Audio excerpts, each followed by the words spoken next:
All right, Robby, what's on your radar today? Well, Brianna, the Global Disinformation Index, or the GDI, is a British organization that evaluates news outlets' susceptibility to disinformation. The ultimate aim is to persuade online advertisers to blacklist dangerous publications and websites. One such publication, according to GDI's extremely dubious criteria, is Reason Magazine, which is the publication I write for when I'm not doing this job. It's me. Hi, I'm the problem. It's me. I hear you laughing, Brianna.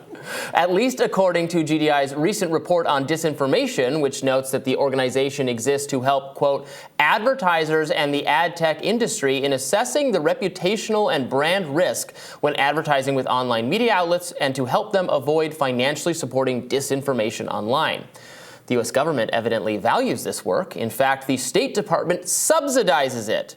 The National Endowment for Democracy, a state-supported nonprofit that has received $330 million in taxpayer dollars, contributed hundreds of thousands of dollars to the GDI's budget, according to an investigation by the Washington Examiner's Gabe Kaminsky. It's an excellent piece. You should check it out.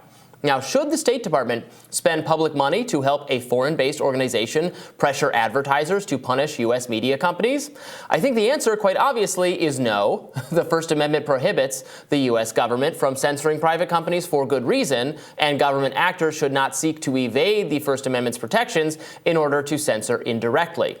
The Washington Examiner, which was included as well on GDI's list of risky media outlets, confirmed that it has in fact lost out on revenue due to advertisers heeding GDI's federally subsidized concerns.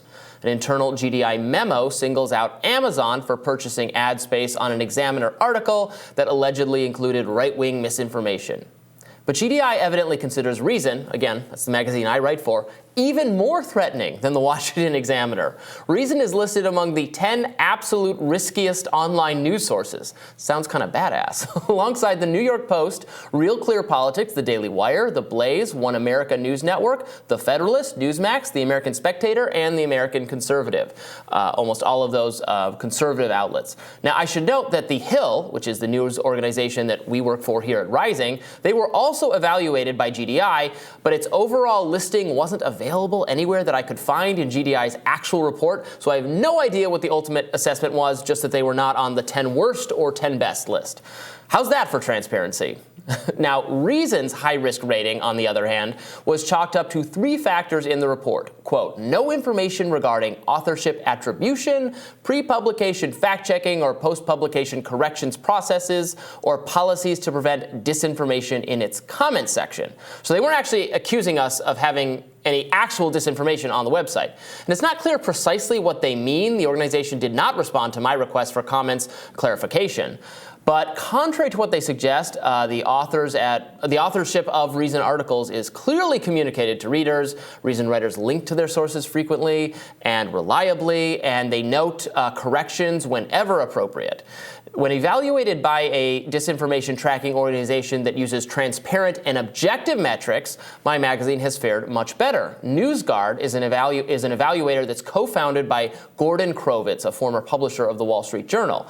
NewsGuard gives Reason a perfect score of 100 out of 100 and does not steer advertisers away. NewsGuard also gives the Washington Examiner a score of 92.5 out of 100. In a recent op-ed for The Examiner, Krovitz explained how NewsGuard's processes differ from the opaque blacklisting system preferred by the Global Disinformation Index.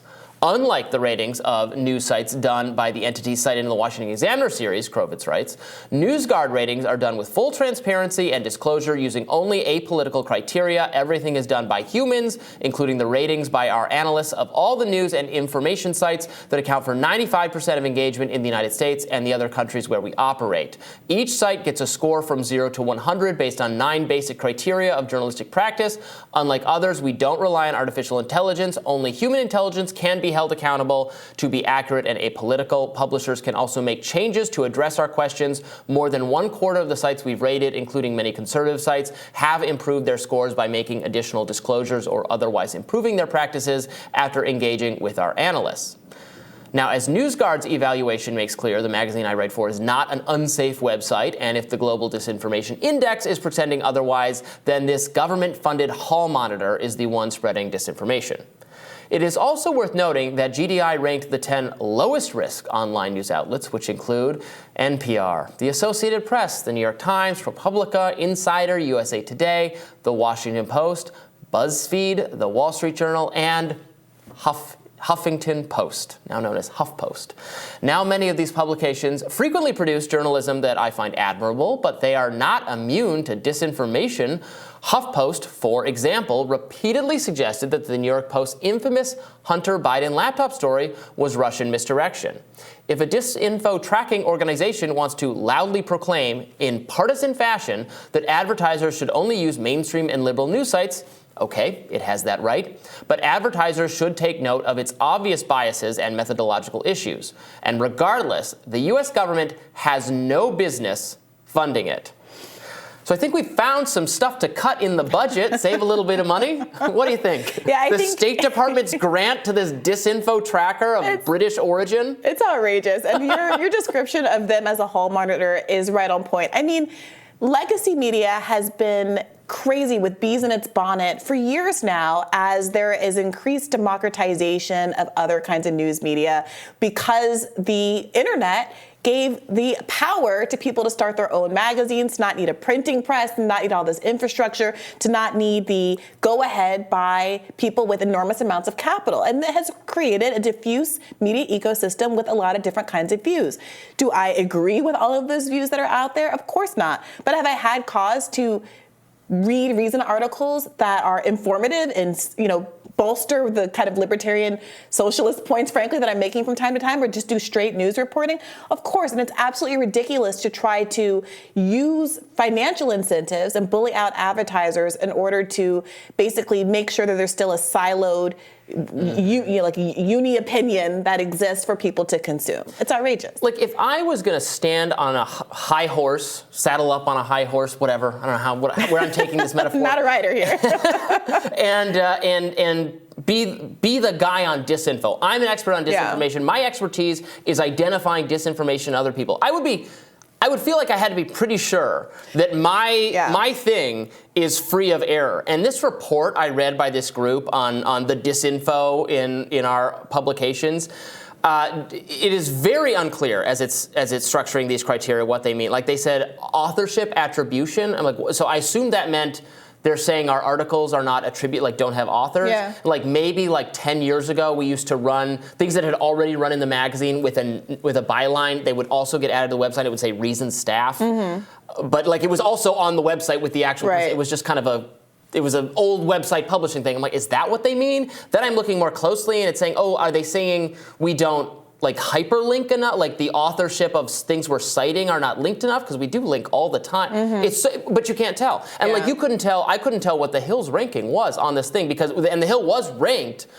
evaluated, but because they said everything that was evaluated, but they only listed what the 10 best and the 10 worst were. Was it paywalled maybe? No, it was in the reports in a PDF. I downloaded. That's so bizarre. I mean, when you were going through, at one point you threw up some screen grab, and it was the evidence of right-wing disinformation.